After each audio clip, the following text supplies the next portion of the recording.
The great sage Vishwamitra is said to have various wives named Haimavati and Shailavati, but their mention is not as prominent as his celestial nymph wife Menka. Menka, an extraordinary beautiful Apsara, was a result of the Samudra Manthan incident between the gods and the demons. The churning of the ocean in the history of Indian mythology led to the origin of many magical and divine beings like goddess Lakshmi, Kamadhenu cow, tree of Parijat, poison, nectar, moon, and many more things. Menka was one of them.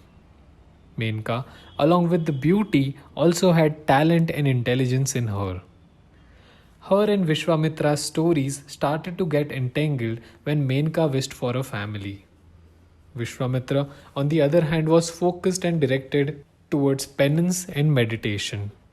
He wanted to become a Maharishi. Maharishis are often said to be born, as it takes a divine power to classify them as Maharishis.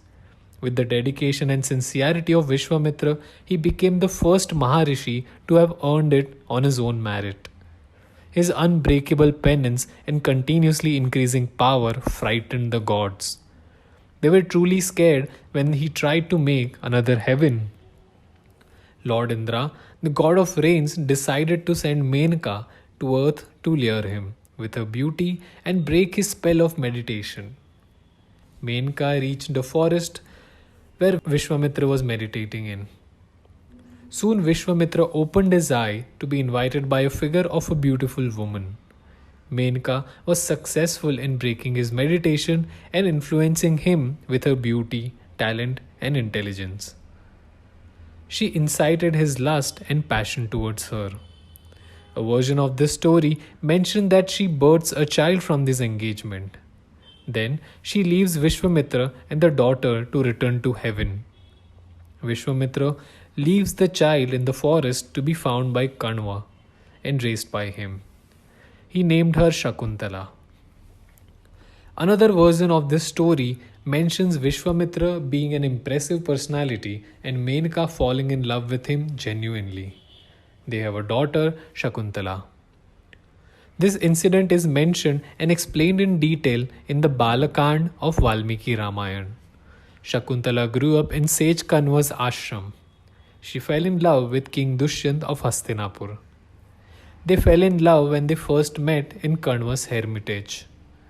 Shakuntala and King Dushyant got married and had a son named Bharat, who went on to become a beloved emperor. Menka soon tells Vishwamitra why she appeared in his life. He came to know that he had been tricked by Indra and Menka was the medium to fulfill what the gods wished for. He was furious and he almost cursed her for a forever separation with Vishwamitra. He could not complete his curse as he loved Menka and knew deep inside his heart that she genuinely loved him. She had lost all her ill intentions for him long back and wanted to spend a happy life with him. There is an alternate version to this that mentions that he does curse her and continues his journey of penance and meditation. Rambha, a beautiful Apsara having multiple accomplishments in dance, music, arts, and beauty, was sent by Indra to break sage Vishwamitra's penance. Vishwamitra wanted to become a Brahma Rishi now. Brahma Rishi is a sage who belonged to the highest class of sages and has attained enlightenment like no other. To become an obstacle in this mission, Rambha goes to lure Vishwamitra through her beauty and her talent. However, Vishwamitra realizes that it is one of Indra's tricks and curses Rambha to turn into a rock for tens of thousands of years. Her path of regaining her original form would be when a Brahmin relieves her from this curse.